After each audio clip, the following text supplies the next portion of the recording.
Assalamualaikum warahmatullahi wabarakatuh.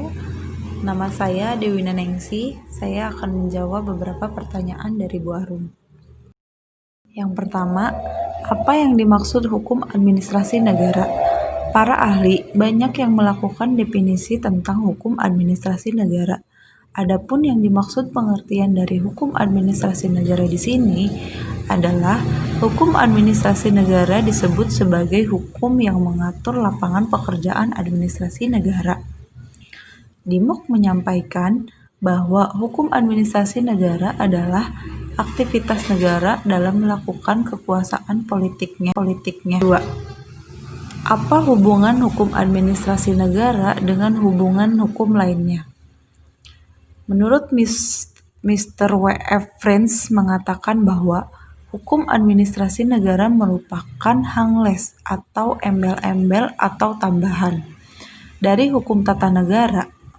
Sementara menurut Mr. Dr. Romans menyatakan bahwa hukum tata negara menyinggung dasar-dasar daripada negara, sedangkan hukum administrasi negara adalah pengaturan hukum Indonesia 132 sejenis hukum yang dapat melakukan apa yang lebih ditentukan oleh hukum administrasi negara.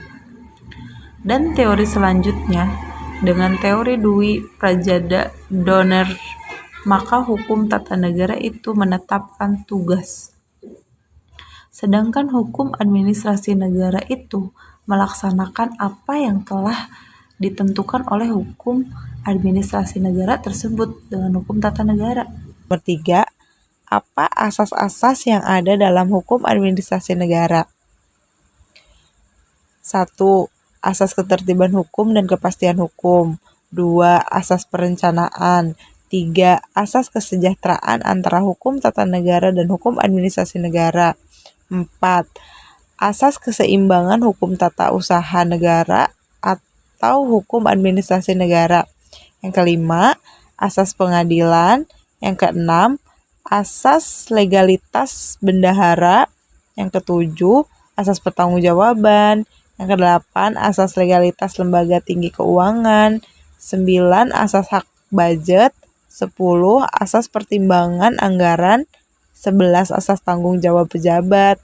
12, asas hierarki tanggung jawab. 13, asas kedaulatan dalam pembangunan.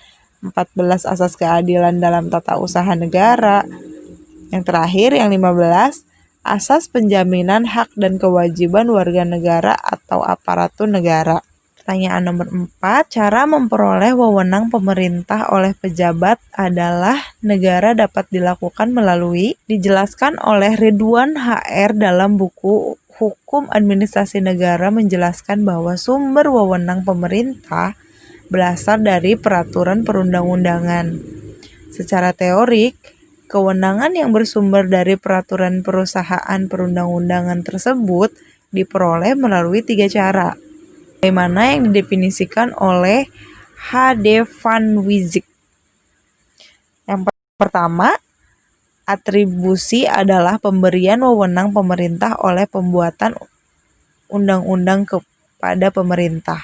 Yang kedua, delegasi adalah pelimpahan wewenang pemerintah dari satu organisasi pemerintah kepada pemerintah lainnya.